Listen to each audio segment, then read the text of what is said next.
And for the last word tonight, the member for Durack. Thank you, Mr Speaker. And I do rise today to reflect on an event that occurred some 9 years ago, and in the current climate of our energy debate on energy is a startling example of managing energy policy.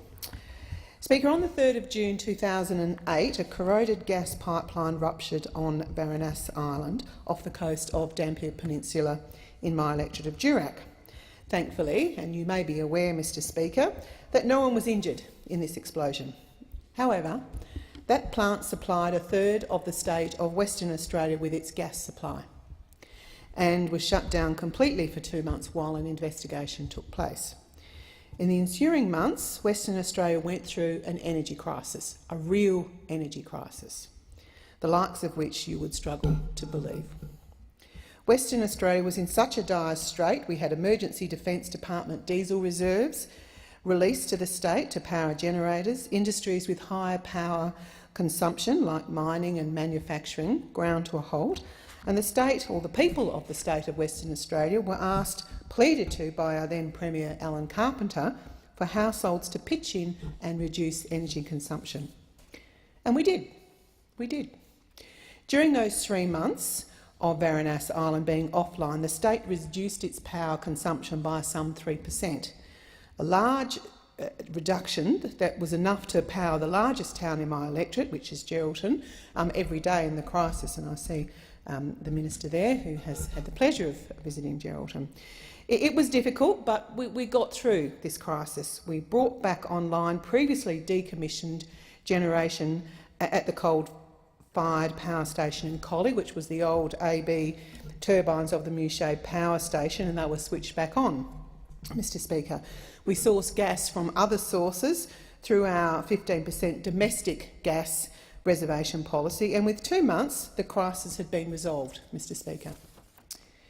Mr Speaker, you may wonder, why am I telling this story in the House tonight, and why is it relevant today?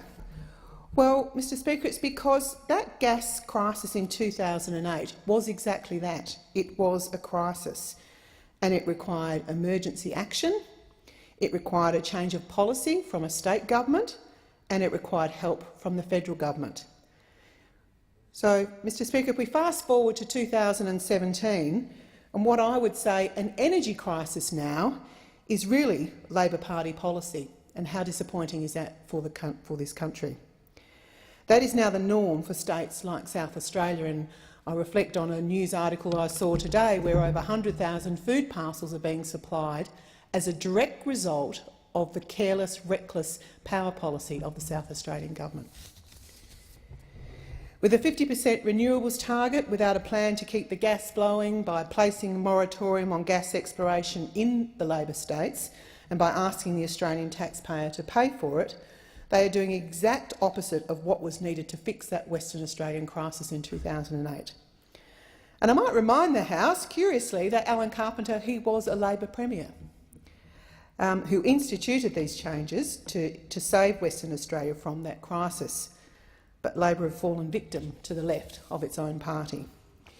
In a bid to win the inner city Green vote at the expense of everyone with a power bill, they've decided to ditch the Alan Carpenter approach to energy policy and have instead gone with the Bob Brown model. This is of serious concern to me and all of us on this side of the House, and I say this as one of the members of this place with one of the largest penetration of renewable energy technologies in my electorate. And we welcome it, welcome renewable energy, because while I believe that of course there is a place for both renewables and thermal generation, I believe in letting green energy compete on its own 2 feet. I have wind power in Kalbarri and Merredin, solar power in the Pilbara and hydropower in the Kimberley, just to name a few. But in all of these places they are supported by other forms of power, and the reason why is because they are simply not reliable. This is what this government's National Energy Guarantee policy is all about. It's about both of those. You can have green energy, you can have cheap power, and you can have certainty in the market for private investors. It is doable. So I sincerely hope that those opposite, once they've figured out what our policy is all about, and it's a very positive policy, so please take the time to understand it, This country will have reliable, affordable power and bring certainty to investment in power generation, and we will get those power prices down. Thank you.